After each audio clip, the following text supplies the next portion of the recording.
শুভ সকাল। আজ সোমবার ১৭ ফেব্রুয়ারি ২০২৫ খ্রিস্টাব্দ, ১৭ শাবান ১৪৪৬ হিজরি, চৌঠা ফাল্গুন ১৪৩১ বঙ্গাব্দ। শীতকাল।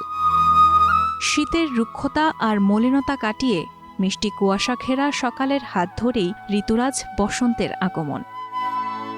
বসন্ত মানেই একগুচ্ছ কবিতা, গান, ভালোবাসার পংক্তিমালা।